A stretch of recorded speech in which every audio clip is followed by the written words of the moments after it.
तो hello guys, आज के इस वाले वीडियो में मैं BTTH की एपिसोड 198 को एक्सप्लेन करने वाला हूं। और अगर आपने पिछले वाले एपिसोड नहीं देखे हैं तो जाकर के जरूर से देख लेना, मैंने लिंक वीडियो के डिस्क्रिप्शन में दे दिया है। तो चलिए बिना कोई बकवास किए बढ़ते हैं हम वीडियो की तरफ। तो वीडियो की स्टार्टिंग वहीं से होती है जहां हमारा लास्ट एपिसोड खत्म हुआ था, जहां पर हमने देखा था कि शाओयान ने प्यूरिफाइंग डेमोनिक लोटस फ्लेम को रिफाइन करने की तैयारी करना स्टार्ट कर दिया था। उधर रेल्म के अंदर 7 डेज की प्रिपरेशन के बाद शाओयान धीरे धीरे अपनी आईज ओपन करता है। आखिरकार वो मोमेंट आ ही गया था जिसका शाओयान एक डेकेड से भी ज्यादा समय से इंतजार कर रहा था। वहीं शुनज़ा शाओयान की तरफ देखते हुए उससे कहती है, शाओयान गीगे, आर यू रेडी? जुनैर हवा में बैठी थी, उसकी टाइटली बंद प्रीटी आंखें धीरे धीरे खुली। उसने शाओयान की तरफ देखा जो अचानक उसके पास खड़ा हो गया था। उसने हल्का सा आईज रोल किया और फिर एक मीठी मुस्कान दी। मैं तैयार हूँ। शाओयान ने सिर हिलाया और ऊपर बनी फॉर्मेशन की तरफ देखा। ये फॉर्मेशन हल्की आग की लाइंस को जोड़कर बनी थी, लेकिन उससे एक वेग सी ठंडी एनर्जी निकल रही थी। ये कोल्ड फायर फॉर्मेशन है। ये चिलिंग डू ची कोई ऑर्डिनरी कोल्ड फॉग नहीं है, बल्कि ये एक्सट्रीम टेम्परेचर के बाद पैदा होने वाली एक यूनिक कोल्ड फायर है। नॉर्मली देखा जाए तो ये काफ़ी स्पेशल कोल्ड फायर है। हालांकि ये फॉर्मेशन उतनी टेरिफाइंग नहीं है जितनी प्यूरिफाइंग डेमोनिक लोटस सेंज की बनाई हुई फॉर्मेशन थी, लेकिन फिर भी ये प्यूरिफाइंग डेमोनिक लोटस फ्लेम को थोड़ा सप्रेस कर सकती है। शाओयान ने अपने सिर के ऊपर बनी फॉर्मेशन की तरफ इशारा करते हुए जुनैर को समझाया। उसकी प्रीटी आंखों में थोड़ी डाउट दिखाई दी। एक्सप्लेनेशन सुनते ही जुनैर ने समझते हुए सिर हिलाया। अब मैं प्यूरिफाइंग डेमोनिक लोटस फ्लेम को रिफाइन करने वाला हूँ। जुनैर, तुम ध्यान से देखना और मेरी मदद करना, शाओयान ने मुस्कुराते हुए कहा, लेकिन उसकी नज़र प्यूरिफाइंग डेमोनिक लोटस फ्लेम पर जाते ही उसका एक्सप्रेशन सीरियस हो गया। जुनैर का चेहरा भी तुरंत सोलम हो गया, क्योंकि प्यूरिफाइंग डेमोनिक लोटस फ्लेम को रिफाइन करना कोई आसान काम नहीं था। अगर जरा सी भी गलती हो जाती तो इंसान खुद ही प्यूरिफाइंग डेमोनिक लोटस फ्लेम द्वारा एशेज में बदल सकता था। शाओयान इस रिस्क को अच्छी तरह जानता था, लेकिन इस समय उसके पास इन डेंजर्स के बारे में सोचने का समय नहीं था। उसके हैंड सील्स बदल गए और आसमान में बनी फॉर्मेशन तेजी से घूमने लगी। अचानक फॉर्मेशन के अंदर से एक्सट्रीमली डेंस कोल्ड एयर फूट पड़ी और शाओयान के कंट्रोल में सीधे डेमोनिक फ्लेम लोटस की तरफ जा पहुंची। उस ठंडी हवा के असर से नीचे का मैग्मा क्रैक की आवाज के साथ सॉलिड होने लगा, लेकिन डेमोनिक फायर लोटस अभी भी धीरे धीरे घूम रहा था और उसके कई पेटल्स पर पतली फ्रॉस्ट की लेयर जम गई थी। शाओयान ने मन ही मन राहत की सांस ली जब उसे यकीन हो गया कि फॉर्मेशन सच में काम कर रही है। उसने अपना हाथ बंद किया और उसके हाथ में एक पिंक जेड बॉटल दिखाई दी। बॉटल को हल्का सा टिल्ट किया गया और उसमें से पेल रेड लिक्विड बाहर निकलकर प्यूरिफाइंग डेमोनिक लोटस फ्लेम पर गिर गया। इस पेल रेड लिक्विड को ड्रंकन डीमन सलाइवा कहा जाता था। इसमें एक्सट्रीमली इंटेंस नम्बिंग इफेक्ट था, लेकिन शाओयान का इरादा डेमोनिक फ्लेम को पूरी तरह नम करना नहीं था। वो बस इस मेडिसिन के इफेक्ट से प्यूरिफाइंग डेमोनिक लोटस फ्लेम को थोड़ा लेजी बनाना चाहता था, ताकि उसकी स्ट्रेंथ थोड़ी कम हो जाए और रिफाइनमेंट का इफेक्ट बढ़ जाए। ड्रंकन डीमन सलाइवा के लोटस में गिरते ही फायर लोटस धीरे धीरे फैल गया और उसके पेटल्स से लेजीनेस की फेंट स्मेल आने लगी। इस समय प्यूरिफाइंग डेमोनिक लोटस फ्लेम में कुछ स्पिरिचुअलिटी तो थी, लेकिन उसमें कोई रियल इंटेलिजेंस नहीं थी। उसे ह्यूमंस के साथ कुछ समय का कांटेक्ट चाहिए होता ताकि वो previous purifying demonic lotus flame की तरह इंटेलिजेंट बन सके, और अभी शाओयान के अटैक करने के लिए सबसे बेस्ट अपॉर्चुनिटी थी। गो। शाओयान ने ये स्टेप पूरा करते ही रुकना ठीक नहीं समझा। उसने तुरंत अपनी स्टोरेज रिंग से एक और मेडिसिनल पिल निकाली। इस पिल से तुरंत बोन पियर्सिंग कोल्ड फॉग निकलने लगी। ये नेचुरली 9 यिन येलो स्प्रिंग पिल थी जिसे शाओयान ने पहले से प्रिपेयर किया था। शाओयान ने अपनी उंगली फ्लिक की और 9 यिन येलो स्प्रिंग पिल आगे उड़ गई। जैसे ही वो प्यूरिफाइंग डेमोनिक लोटस फ्लेम से टकराई, वो तुरंत मेल्ट हो गई और डेमोनिक फ्लेम की सरफेस पर आइस की लेयर्स बनाने लगी। लेकिन वो आइस बनते ही उस टेरिफाइंग हाई टेम्परेचर से तुरंत वेपराइज भी हो गई। इसी वजह से सिजलिंग व्हाइट फॉग की वेव्स लगातार प्यूरिफाइंग डेमोनिक लोटस फ्लेम की बॉडी से उठने लगी। शाओयान आसमान में खड़ा होकर गहरी सांस लेकर एक्सहेल किया। उसने अपना सिर घुमाकर जुनैर को नोट किया और अचानक उसका शरीर फ्लैश हुआ और वो प्यूरिफाइंग डेमोनिक लोटस फ्लेम के सामने प्रकट हो गया। इस समय प्यूरिफाइंग डेमोनिक लोटस के लोटस पेटल्स नीचे झुक गए थे और बीच में पिंक फ्लेम्स का एक क्लस्टर दिखाई दे रहा था। वो क्लस्टर बिल्कुल न्यू बोर्न बेबी जैसा लग रहा था। उस पिंक फ्लेम क्लस्टर से निकलने वाला हाई टेम्परेचर किसी की सोल को भी फ्लटर कर सकता था। शाओयान की आंखें इस पिंक फ्लेम क्लस्टर को देखते ही जलने लगी, क्योंकि यही असली डेमोनिक फ्लेम एसेंस था। इस छोटे से फेलो को अंडर एस्टिमेट नहीं किया जा सकता था। ये tiny cluster 6th star do saying level के एक्सपर्ट्स को भी एशेज में बदल सकता था अगर वो गलती से उनके बॉडी के अंदर चला जाए। इसकी टेरिफाइंग स्ट्रेंथ पर कोई डाउट नहीं था। शाओयन लगातार इस डिमोनिक फ्लेम एसेंस को घूर रहा था। उसके बॉडी के अंदर मौजूद हेवनली फ्लेम अचानक वाइल्डली सर्कुलेट करने लगी और अंत में उसके बॉडी की सरफेस पर गैदर हो गई। लेकिन ये पावरफुल हेवनली फ्लेम, जो कई हेवनली फ्लेम्स के मर्जर से बनी थी, वो सरफेस पर आते ही थोड़ी स्लगिश लगने लगी।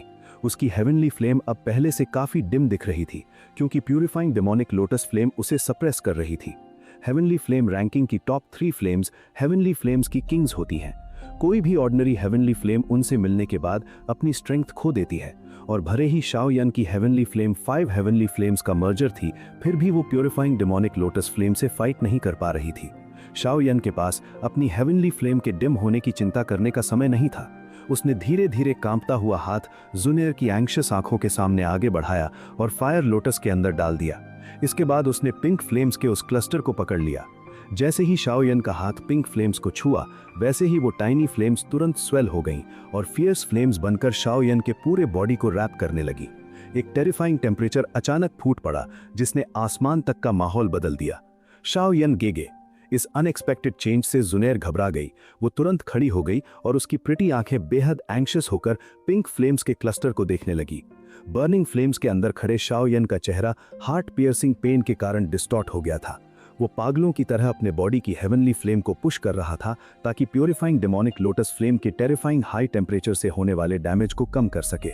भले ही उसने पहले से बहुत प्रिपरेशन की थी, लेकिन शाओयन अब साफ महसूस कर सकता था कि हेवनली फ्लेम रैंकिंग की 3rd रैंक्ड फ्लेम कितनी टेरिफाइंग थी।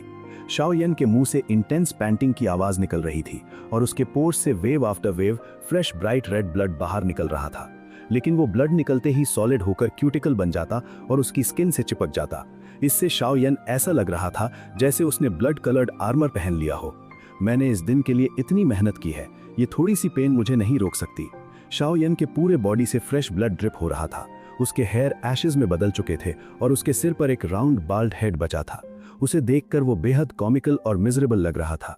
उसकी आंखें अभी भी खुली थीं, लेकिन ब्लड सामने बह रहा था, जिससे उसकी आईसाइट थोड़ी ब्लरी हो गई थी। वो अपनी पाम के ऊपर मौजूद फ्लेम्स को घूर रहा था और उसके चेहरे पर एक फिरोशियस स्माइल उभरी। इसके बाद उसने जुनेर की शॉक्ड आंखों के सामने उन फ्लेम्स को अपने माउथ में डाल दिया और उन्हें स्वॉलो कर लिया। शाओयन के बॉडी पर एंशिएंट इंसेक्ट एम्परर द्वारा बनी क्लोथ्स डिमोनिक फ्लेम एसेंस के बॉडी में जाते ही तुरंत एशेस बन गई। उसकी स्किन तेजी से जलकर वैनिश होने लगी और नीचे की फ्लैश दिखाई देने लगी। उसके फ्लैश के नीचे फेंट स्केल्स दिखाई दे रहे थे। ये फीनिक्स ड्रैगन एंशिएंट आर्मर की स्केल्स थी, जो उसकी स्किन के अंदर छिपी थी। लेकिन इस समय ये एक्सट्रीमली हार्ड एंशिएंट आर्मर भी डल हो चुका था। Flame Mantra, refine it. एक इनडिस्क्राइबेबल इंटेंस पेन शाओयन के बॉडी के हर एक पार्ट में फैल गया। ये पेन आमतौर पर किसी को भी पागल बना देता, लेकिन शाओयन की आंखें सिर्फ रेड हो गईं और उसने अपने परसिवियरेंस के सहारे इसे सहन किया, जबकि उसके दिल में एक मैड रोर गूंज रहा था। शाओयन के बॉडी के अंदर मौजूद डू ची फियरलेस होकर डिमोनिक फ्लेम क्लस्टर की तरफ दौड़ी। फिर डू ची ने उन्हें फोर्सफुली रैप किया और फ्लेम मंत्रा के पाथ के अलोंग सर्कुलेट करना शुरू कर दिया। डिमोनिक फ्लेम ने जैसे ही फ्लेम मंत्रा के रिफाइनमेंट प्रोसेस को महसूस किया, उसने वायलेंट स्ट्रगल शुरू कर दी। फ्लेम्स का टेम्परेचर और भी टेरिफाइंग हो गया। शाओयन के बॉडी की कुछ वीक वेन्स तुरंत डस्ट में बदल गई और उसकी कुछ बोन्स भी वीक होने लगी। मैग्मा वर्ल्ड के बीच जुनेर शॉक्ड होकर शाओयन को मैडली रोर और स्ट्रगल करते देख रही थी। उसका बॉडी आधा श्रिंक हो चुका था और वो बेहद फ्राइटनिंग लग रहा था। शाओयन गेगे। जुनेर ने अपने रेड लोअर लिप को बाइट किया और उसके माउथ के कॉर्नर से ब्राइट रेड ब्लड की ड्रॉप्स निकल आईं। शाओयन की हर लो रोर उसके दिल को ब्लेड की तरह काट रही थी और वो पेन उसे सांस लेना भी मुश्किल हो रहा था। ये पहली बार था जब वो शाओयन को हेवनली फ्लेम स्वॉलो करते हुए देख रही थी। भले ही उसने खुद ये पेन फील नहीं किया था, लेकिन वो इमेजिन कर सकती थी कि हेवनली फ्लेम को रिफाइन करने का पेन कितना टेरिफाइंग होता है। शाओयन ने इन सालों में अकेले ट्रेनिंग की थी। लोग उसकी शॉकिंग ट्रेनिंग स्पीड देखते थे, लेकिन उन्हें यह नहीं पता था कि उस स्ट्रेंथ के लिए उसे कितनी प्राइस चुकानी पड़ी थी। Refine it. शाओयन की हिसिंग रोर एक बार फिर मॉन्स्टरस फ्लेम के अंदर से गूंजी, लेकिन चाहे वो कितनी भी कोशिश करे, उसका बॉडी लगातार डैमेज हो रहा था। प्यूरिफाइंग डिमोनिक फ्लेम की स्ट्रेंथ बहुत वास्ट और माइटी थी। उसके लिए अकेले इसे एंड्योर करना इम्पॉसिबल था। टेरिफाइंग फ्लेम्स उसके बॉडी के हर एक पार्ट में फैल चुकी थी और उसके हार्ट को भी भर चुकी थी। उन फ्लेम्स को एक्सपेल करना इम्पॉसिबल था। देर या जल्दी शाओयन का बॉडी अंदर से बाहर तक इंसिनरेट हो जाता। अगर ये चलता रहा, शाओयन गेगे निश्चित रूप से मर जाएंगे। जुनेर ने अपनी आंखों के कॉर्नर से गिरते क्रिस्टल टीयर को पोंछा, जो हार्ट एक से निकला था। अचानक उसके बॉडी से गोल्डन फ्लेम सर्ज हो गई। उसका बॉडी आसमान में एक ब्यूटीफुल आर्क बनाता हुआ सीधे उस फ्लेम क्लस्टर में जा गिरा जो शाओ यन को डेथ तक टॉर्चर कर रहा था। जुनैर, तुम अचानक अंदर आई इस पर्सन की वजह से शाओ यन का थोड़ा सा माइंड वापस लौटा जो इंटेंस पेन के कारण खो चुका था। उसकी आंखें खुली और उसने फ्यूरियस क्राई किया, लेकिन फ्लेम के अंदर आई वो ब्यूटीफुल फिगर तुरंत उसके बॉडी से चिपककर उसे हक कर गई। उस सॉफ्ट टच और सीरीन फ्रेग्रेंस ने शाओ यन के बॉडी के अंदर तुरंत एक वाइल्ड फ्लेम जला दी। जुनैर, शाओ यन ने उस डेलिकेट याजिक लाइक फिगर को मजबूती से हक कर लिया। वो हेविली पैंट कर रहा था और उसकी आंखों में थोड़ी रीजनिंग वापस आ गई थी। उसे साफ समझ आ गया था कि अगर ये जारी रहा तो क्या होगा। ये बिल्कुल वैसा ही था जैसा पहले मेड्यूसा के साथ हुआ था, लेकिन उस समय वो अनकॉन्शियस था। इस बार वो पूरी तरह अवेक था। आप इसे तभी रिफाइन कर सकते हैं जब हम दोनों साथ होंगे। जुनैर ने अपना एक्सट्रीमली प्रिटी फेस दिखाया। उसके टीथ ने जेंटली शाओ यन के ईयरलोब को बाइट किया और उसने बिविचिंग वॉइस में उसे इंटाइस किया। उन सॉफ्ट वर्ड्स ने आखिरकार शाओ यन की आईज को ब्राइट रेड कर दिया। उसने लो बीस्ट लाइक रोर निकाला। रिपिंग साउंड के साथ सॉफ्ट क्लोथ्स बुरी तरह टियर हो गए और हाई टेम्परेचर की वजह से तुरंत एशेस बन गए और कुछ ही पलों में एक रोमांटिक एटमॉस्फेयर पूरे रेल्म पर छा गया। मैग्मा रेल्म के अंदर एक टेरिफाइंग हाई टेम्परेचर हर जगह फैल चुका था। आग ऐसे भड़क रही थी जैसे कोई फ्यूरियस ड्रैगन आसमान में घूम रहा हो। विशाल मैग्मा सी की सरफेस बार बार फटती और आसमान तक उठते हुए शॉकिंग फायर पिलर बनाती। फिर वही फायर पिलर्स बारिश की तरह वापस नीचे गिरते। मैग्मा सी की सरफेस से करीब 100 फीट ऊपर एक 1000 फुट बड़ा पिंक फायरबॉल तैर रहा था। उसके अंदर फ्लेम्स फियर्सली जल रही थीं और wave after wave destructive energy बाहर फैल रही थी, जिसकी वजह से आसपास की स्पेस धीरे धीरे डिस्टॉर्ट हो रही थी। अगर कोई उस फायरबॉल के अंदर देख पाता तो उसे वेगली 2 फिगर्स दिखाई देती जो एक दूसरे में टाइटली एंटेंगल्ड थीं। गोल्डन फ्लेम और पर्पल ब्राउन फ्लेम उन दोनों बॉडीज के चारों तरफ घूम रही थीं और उस डेमोनिक फ्लेम को ब्लॉक कर रही थीं जो हर पॉसिबल ओपनिंग से अंदर घुसने की कोशिश कर रही थी। उस फायरबॉल के अंदर मौजूद लोग नेचुरली शाओ यान और शूनर थे। शूनर की हेल्प मिलने के बाद शाओ यान की कंडीशन काफी बेहतर हो चुकी थी। उसका बॉडी जो पहले ऑलमोस्ट डिस्ट्रॉय हो चुका था, अब 3000 बर्निंग फ्लेम के अनडाइंग इफेक्ट की वजह से धीरे धीरे हील हो रहा था। प्योरीफाइंग डेमोनिक लोटस फ्लेम से निकलने वाली वास्ट और माइटी एनर्जी उन दोनों के एक्सट्रीमली क्लोज पोजीशन की वजह से लगातार शूनर के बॉडी में फ्लो हो रही थी। उनका ये परफेक्ट कनेक्शन शाओ यान के बॉडी से वो एनर्जी भी रिमूव कर रहा था जो उसे अंदर से एक्सप्लोड करने वाली थी। प्योरीफाइंग डेमोनिक लोटस फ्लेम की एंडलेस एनर्जी धीरे धीरे दोनों के द्वारा एब्जॉर्ब की जा रही थी। ये ओशन जैसी एनर्जी शाओ यान बॉस शूनर की ऑरा को तेजी से ऊपर ले जा रही थी। ये कहना मुश्किल था कि प्योरीफाइंग डेमोनिक लोटस फ्लेम कितने समय से एग्जिस्ट कर रही थी, लेकिन उसके अंदर मौजूद एनर्जी ऑब्वियसली अनइमेजिनेबल थी। अगर कोई उसे सेफली अब्सॉर्ब कर ले तो वो किसी को भी नरिश कर सकती थी। विशाल फायरबॉल आसमान में तैर रहा था और उसकी सरफेस पर लगातार फायर वेव्स उठ रही थीं, जिससे सर्कुलर रिपल्स फैल रहे थे। फायरबॉल के अंदर दोनों फिगर्स की आईज टाइटली शट थीं, जैसे वे डीप स्लंबर में हों। गोल्डन और पर्पल ब्राउन फ्लेम्स लगातार उनके बॉडीज से निकलकर डिमोनिक फ्लेम की हाई टेम्परेचर को ब्लॉक कर रही थी और उनके बॉडीज को प्रोटेक्ट कर रही थी। लेकिन बाहरी सीन के अलावा शाओ यान के बॉडी के अंदर अभी भी इंटेंस स्टेलमेट चल रहा था। अपनी परसिवियरेंस और शूनर की हेल्प की वजह से वो मुश्किल से इक्विलिब्रियम मेंटेन कर पाया था, लेकिन अब वो धीरे धीरे डेमोनिक फ्लेम एसेंस को रिफाइन करने लगा था। ये प्रोसेस स्नेल स्पीड से चल रहा था, लेकिन पहले की हेल्पलेस सिचुएशन से ये कई गुना बेहतर था। कम से कम अब शाओ यान को होप की एक फेंट रे महसूस हो रही थी। ये बर्निंग रेल्म पूरी तरह लाइफलेस था, सिर्फ एंडलेस मैग्मा सी थी जो बार बार मैग्मा पिलर्स उगल रही थी। इस वर्ल्ड की ओनली थीम डल और डिप्रेसिंग साइलेंस थी। समय भी इस एंडलेस हीट के बीच ब्लर और मोनोटोनस हो गया था। शाओ यान और शूनर दोनों डीप स्लंबर में चले गए थे। बाहर से कोई मूवमेंट नहीं थी, लेकिन उनकी स्ट्रॉन्ग लाइफ फोर्स ये दिखा रही थी कि वे सेफ थे। टाइम के फ्लो के साथ उनके बॉडीज के बाहर धीरे धीरे एक 3 कलर्ड फायर स्फीयर बनने लगी। गोल्डन, पर्पल ब्राउन और पिंक, ये 3 कलर्स 3 पावरफुल हेवनली फ्लेम्स को रिप्रेजेंट करते थे। इन तीनों में पिंक कलर सबसे ज्यादा स्पेस ऑक्यूपाई कर रहा था, जबकि गोल्डन और पर्पल ब्राउन फ्लेम्स सिर्फ छोटी जगह बनाए हुए थे। लेकिन समय गुजरने के साथ गोल्डन और पर्पल ब्राउन फ्लेम्स धीरे धीरे एक्सपैंड होने लगी। गोल्ड एम्परर इंसिनरेटिंग हेवनली फ्लेम और 5 हेवनली फ्लेम्स से बनी शाओ यान की हेवनली फ्लेम के सामने ये डिमोनिक फ्लेम, जो अब सिर्फ अपनी स्ट्रेंथ पर फाइट कर रही थी और पहले से वीकेंड भी थी, धीरे धीरे रिट्रीट के साइंस दिखाने लगी। 3 कलर्ड फ्लेम्स के बीच ये स्टेलमेट कितने समय तक चला कोई नहीं जानता, लेकिन एक दिन अचानक फायर स्फीयर ट्रेम्बल करने लगी। तीनों कलर्स ने स्फीयर का एग्जैक्टली 1/3 हिस्सा ऑक्यूपाई कर लिया था और एक मिस्टीरियस इक्विलिब्रियम बन गया था। उसी मोमेंट फायर स्फीयर के अंदर मौजूद शाओयान ने अचानक अपनी आईज खोल दी और उसके माउथ से एक लो वॉइस निकली, फ्लेम मंत्रा, रिफाइन। इतने लंबे टाइम तक इंटरैक्शन होने की वजह से शाओयान की हेवनली फ्लेम और प्योरीफाइंग डिमोनिक लोटस फ्लेम के बीच एक स्ट्रेंज कनेक्शन बन चुका था। इसलिए शाओयान के फ्लेम मंत्रा एक्टिवेट करते ही दोनों heavenly flames chi method path के अलोंग सर्कुलेट करने लगी। जैसे ही purifying demonic lotus flame flame mantra से रिफाइन होने लगी, अचानक आसमान में डार्क एनर्जी क्लाउड्स बनने लगे। ये डार्क क्लाउड्स फायरबॉल के ऊपर हवर करने लगे और मैग्मा सी की सरफेस पर ह्यूज वेव्स उठने लगी। शाओयान ने मैग्मा वर्ल्ड के इस चेंज को नोटिस किया, लेकिन उसके एक्सप्रेशन में कोई चेंज नहीं आया। इतने लंबे रिफाइनमेंट के बाद वो प्योरीफाइंग डिमोनिक लोटस फ्लेम से कंप्लीटली फेमिलियर हो चुका था। इतनी high rank heavenly flame refine करते समय अनयूजुअल फिनोमिना होना नॉर्मल था।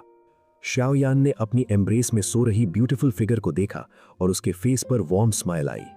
शूनर, अब टाइम आ गया है ग्रेट रिवॉर्ड रीप करने का।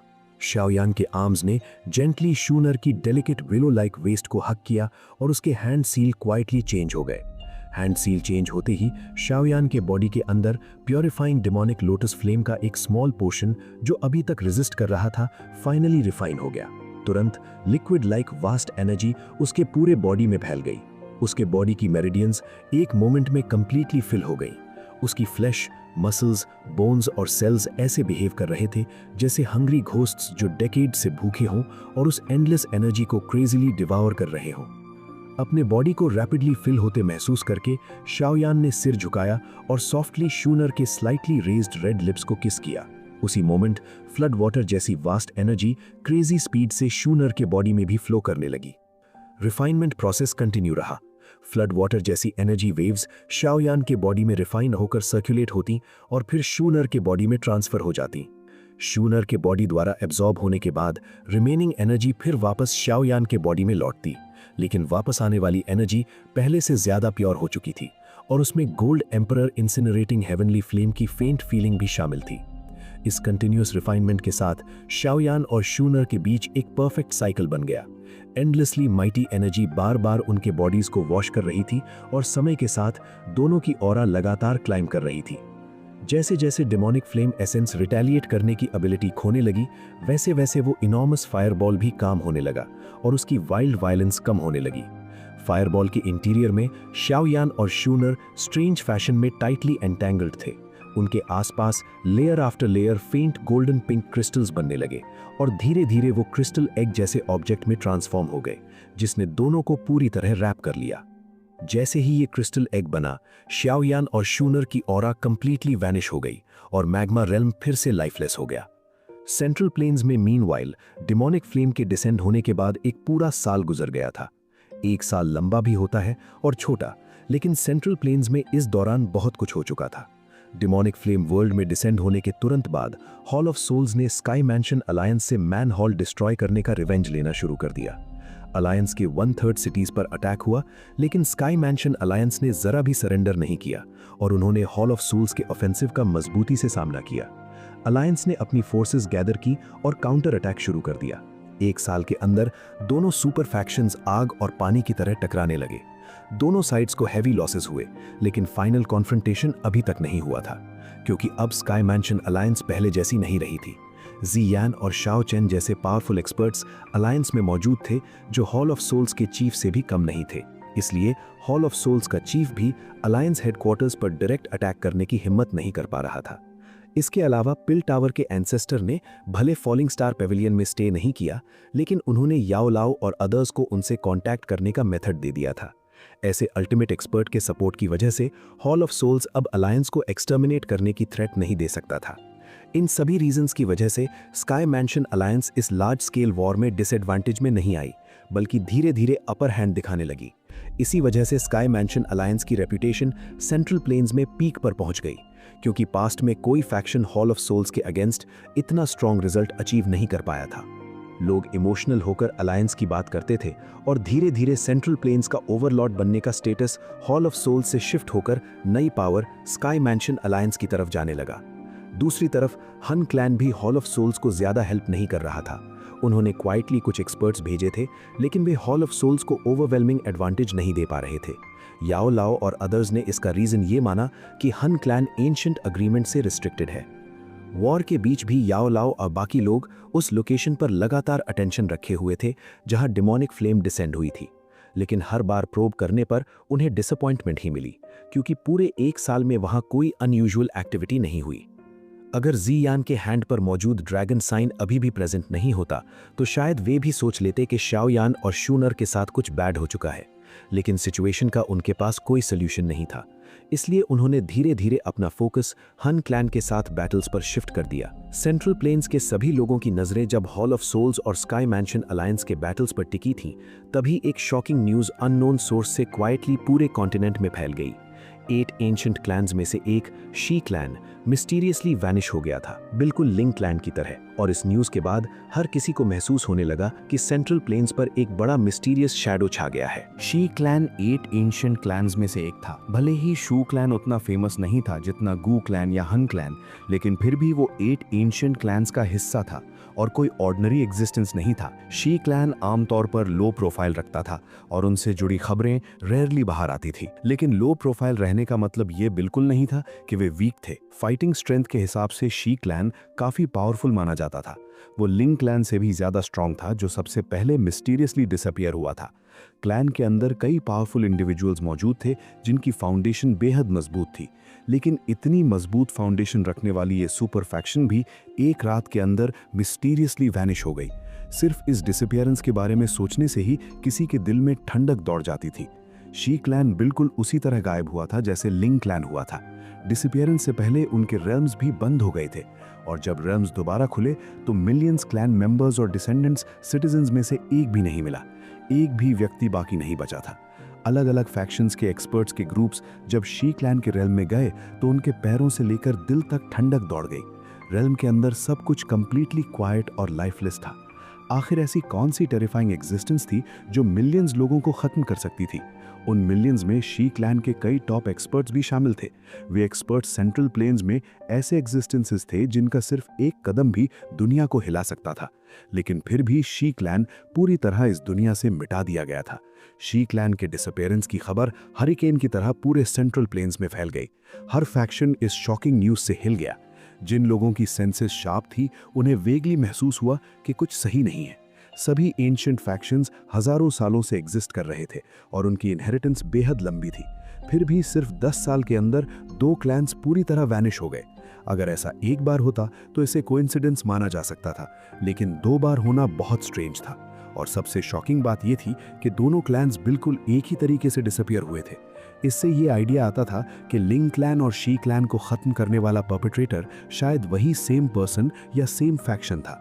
लेकिन इसके बाद सिचुएशन और भी ट्रबलसम हो गई, क्योंकि पूरे कॉन्टिनेंट में सिर्फ 2 फैक्शंस ही ऐसी थी जो क्वाइटली एंशिएंट लिंक क्लैन और एंशिएंट शी क्लैन को एलिमिनेट कर सकती थी, और वे 2 फैक्शंस थी हन क्लैन और गू क्लैन।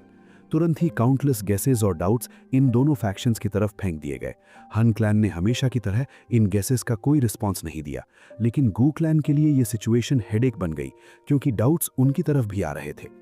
उनका बाकी एंशिएंट क्लैन्स के साथ रिलेशनशिप पहले काफ़ी अच्छा था, लेकिन लिंक क्लैन और शी क्लैन के डिसअपियर होने के बाद रिलेशंस ऑकवर्ड हो गए। बाकी क्लैन्स गू क्लैन से डाउट और फियर महसूस करने लगे और उनके रेगुलर इंटरैक्शंस भी रुक गए। गू क्लैन के अपर एशेलॉन्स इस सडन न्यूज़ से परेशान थे। उन्हें लग रहा था कि जिसने ये अटैक किया है उसने जानबूझकर गू क्लैन को इस स्कीम में इन्वॉल्व किया है। लेकिन गू क्लैन के हाई लेवल मेंबर्स को ये भी समझ नहीं आ रहा था कि अगर हन क्लैन ही कल्प्रिट है तो उनके पास इतनी टेरिफाइंग स्ट्रेंथ कैसे हो सकती है कि उन्होंने गू क्लैन के एक्सपर्ट्स की प्रोबिंग से भी बचकर लिंक क्लैन और शी क्लैन को क्वाइटली एलिमिनेट कर दिया। या फिर सेंट्रल प्लेन्स में कोई और टेरिफाइंग एग्जिस्टेंस मौजूद है जिसके बारे में किसी को पता ही नहीं। गू क्लैन चाहे जितना गैस करे, लेकिन उनके पास अपनी इनोसेंस प्रूव करने का कोई एविडेंस नहीं था, इसलिए उन्हें साइलेंस में ही सस्पिशन झेलना पड़ा। जब गू क्लैन और हन क्लैन दोनों साइलेंट रहे तो बाकी 3 एंशिएंट क्लैन्स यानी याओ क्लैन, ले क्लैन और यन क्लैन ने शी क्लैन के वैनिश होने के 1 महीने बाद अचानक अलायंस अनाउंस कर दिया। उन्होंने इसे 3 क्लैन अलायंस नाम दिया। इस अलायंस का इम्पैक्ट बाकी फैक्शंस पर बेहद बड़ा था, क्योंकि एंशिएंट टाइम्स के बाद पहली बार 3 एंशिएंट क्लैन्स ने अलायंस बनाया था। नॉर्मली ये क्लैन्स एक दूसरे के साथ कम्पीट करते थे और कई कॉन्फ्लिक्ट्स भी झेल चुके थे, इसलिए अलायंस बनाना आसान नहीं था। लेकिन इस बार अननोन डेंजर की वजह से तीनों क्लैन्स के अंदर फियर पैदा हो गया था। वे अगले लिंक क्लैन या शी क्लैन नहीं बनना चाहते थे। मिस्टीरियस मर्डरर जब क्वाइटली 2 एंशिएंट क्लैन्स खत्म कर सकता था तो उनमें से किसी एक को खत्म करना उसके लिए मुश्किल नहीं होता। इसलिए अपने क्लैन ब्लड लाइन को प्रोटेक्ट करने के लिए उन्हें अलायंस बनाना ही पड़ा। सेंट्रल प्लेन्स के बाकी फैक्शंस ने थोड़ी राहत महसूस की, क्योंकि 3 क्लैन अलायंस ने अनाउंस करने के बाद कोई आर्मी सेंट्रल प्लेन्स में लॉन्च नहीं की। इसके बजाय उन्होंने ह्यूज रिसोर्सेज खर्च करके अपने रेल्म्स के बीच स्पेशल टनल बना लिए, ताकि अगर किसी एक क्लैन पर अटैक हो तो बाकी 2 क्लैन्स तुरंत स्पेशल टनल के जरिए सपोर्ट दे सकें।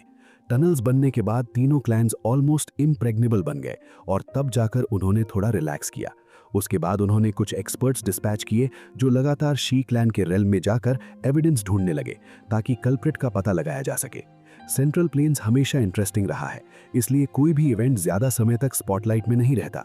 लगभग आधे साल बाद शी क्लैन की डिसअपीयरेंस और 3 क्लैन अलायंस की न्यूज भी धीरे धीरे स्पॉटलाइट से हट गई। मिस्टीरियस परपेट्रेटर भी जैसे बिना ट्रेस के गायब हो गया। इससे लोगों को राहत भी मिली और अनईजीनेस भी। कुछ समय शॉक में रहने के बाद स्काई मैंशन अलायंस भी काम हो गया और उसने हॉल ऑफ सोल्स के साथ एंडलेस स्ट्रगल जारी रखा। अब दोनों फैक्शंस पूरी तरह एनिमीज बन चुके थे। एक आज उसके सिटी पर अटैक करता तो कल दूसरा उसके ब्रांच हॉल को डिस्ट्रॉय कर देता। टिट फॉर टैट बैटल्स लगातार चलती रही, लेकिन लॉन्ग टर्म फाइट धीरे धीरे स्काई मैंशन अलायंस के फेवर में जाने लगी। अलायंस इस वॉर के जरिए स्ट्रॉन्गर होता जा रहा था। उनकी फाइटिंग स्ट्रेंथ ज्यादा यूनिफाइड और पावरफुल हो गई और हन क्लैन के प्रेशर से परेशान कई स्मॉल फैक्शंस भी अलायंस में ज्वाइन करने लगे। इसलिए 1.5 साल की वॉर के बाद स्काई मैंशन अलायंस पहले से कई गुना बड़ा हो गया और एक्सपर्ट्स की संख्या भी हॉल ऑफ सोल्स के बराबर पहुंच गई। वॉर के जरिए स्ट्रेंथ गेन करके अलायंस और भी स्ट्रांग बन गया। लेकिन इसी बीच एक चीज थी जो याओ लाओ और बाकी लोगों को अंदर से परेशान कर रही थी, और वो था याओ लाओ का कोई न्यूज ना मिलना। डिमोनिक फ्लेम रेल्म बंद हुए 1.5 साल हो चुके थे, लेकिन याओ लाओ के बारे में स्लाइटेस्ट न्यूज भी नहीं मिली। इससे कई लोगों के दिल में एंग्जाइटी बढ़ने लगी। भले ही स्काई मैंशन अलायंस का चीफ याओ लाओ था, लेकिन कई लोगों के दिल में असली सपोर्ट वो स्किनी लेकिन स्ट्रॉन्ग बैक थी, यानी याओ शियान। उन्हें लगता था जब तक वो खड़ा है स्काई मैंशन अलायंस कभी नहीं गिरेगा। लेकिन रियलिटी क्रूअल थी और उस प्लेस से अभी तक कोई एक्टिविटी नहीं आई थी। टाइम किसी के लिए नहीं रुकता, इसलिए डिमोनिक फ्लेम सील होने के पूरे 2 साल बाद लोगों के दिल में बची होप भी धीरे धीरे डिम होने लगी। याओ लाओ और बाकी लोग कुछ नहीं कर सकते थे, इसलिए उन्होंने ऑफेंसिव बैटल्स रोककर डिफेंस स्ट्रैटेजी अपना ली। जब स्काई मैंशन अलायंस ने फाइटिंग मेथड चेंज किया, तभी 2 साल से साइलेंट डिमोनिक फ्लेम रेल्म में फाइनली लाइफ का साइन दिखाई दिया। रेल्म पहले की तरह स्कॉचिंग हॉट था और मैग्मा सी के ऊपर स्काई में एक इनॉर्मस क्रिस्टल एग फ्लोट कर रहा था। क्रिस्टल एग की सरफेस स्पार्कलिंग थी और कभी-कभी फेंट फायर सीडलिंग उसके ऊपर जंप करती दिखती थी, जैसे कोई स्पिरिचुअल फेरी हो। अचानक साइलेंस के बीच फेंट साउंड सुनाई दिया। अगर कोई ध्यान से देखता तो क्रिस्टल एग की सरफेस पर क्रैक्स धीरे धीरे बनने लगे थे। एक क्रैक के बाद काउंटलेस क्रैक्स फैल गए और आखिरकार टॉप से क्रिस्टल शेल का बड़ा हिस्सा गिर गया। उसी मोमेंट पिंक और गोल्डन लाइट आसमान की तरफ शूट हुई और फिर कर्टन की तरह दूर स्काई से नीचे गिरने लगी। उस लाइट पिलर के अंदर से अचानक एक आर्म बाहर आई और एक फिगर ने वायलेंटली स्ट्रेच करते हुए लेजी वेस्ट सीधी की। उसके पूरे बॉडी की बोन्स थंडर जैसी आवाज के साथ गूंज उठी। मैं फाइनली अपने रिट्रीट से बाहर आ गया। लाइट पिलर से एक नेकेड फिगर बाहर आया और वो कोई और नहीं बल्कि याओ शियान था। उसके ब्लैक हेयर शोल्डर्स पर स्कैटर्ड थे, जिससे वो फ्री और हैंडसम दिख रहा था। अगर कोई उसकी आईज को ध्यान से देखता तो पता चलता कि वे 2 टाइनी फायर लोटसेस में बदल चुकी थी। वे लोटसेस स्लोली रोटेट हो रही थी और उनसे मिस्टीरियस सक्शन निकल रही थी, जैसे किसी की सोल को भी खींच ले। उसी समय पीछे से क्लियर वॉइस सुनाई दी, जो वैली में बहते स्प्रिंग की तरह मधुर थी और उसमें हल्की एम्बैरेसमेंट भी थी। शाओशेन गेगे, आप कोई क्लोथ्स क्यों नहीं पहन रहे? शाओशेन ने पीछे मुड़कर देखा तो एक ब्यूटीफुल फिगर खड़ी थी, जिसके लॉन्ग ब्लैक हेयर वाटरफॉल की तरह उसकी डेलिकेट वेस्ट तक गिर रहे थे। शायद लंबे स्लंबर ट्रेनिंग की वजह से शाउनर का पीच लाइक फेस अब पहले से ज्यादा एन्चांटिंग लग रहा था। उसके फेस पर फेंट एम्बैरेसमेंट थी और सिर्फ एक ग्लांस में शाओशेन पूरी तरह कैप्टिवेट हो गया। नेकेड मैन हवा में कदम रखते हुए मुस्कुराया, सिर खुजाया और सामने खड़ी एम्बैरेस्ड लेडी की तरफ देखकर हंसते हुए बोला, मेरी वाइफ सच में बहुत ब्यूटीफुल है। और इसी के साथ आज की ये वीडियो यहीं पर खत्म होती है। अगर आपको वीडियो पसंद आया हो तो लाइक करना मत भूलना, सब्सक्राइब जरूर करना और वीडियो को आगे तक पहुंचाने के लिए शेयर भी कर देना। तो दोस्तों, हम मिलेंगे अगली वीडियो में अगले एक्सप्लेनेशन के साथ। तब तक के लिए ख्याल रखना, सपोर्ट बनाए रखना और हमेशा मस्त रहना।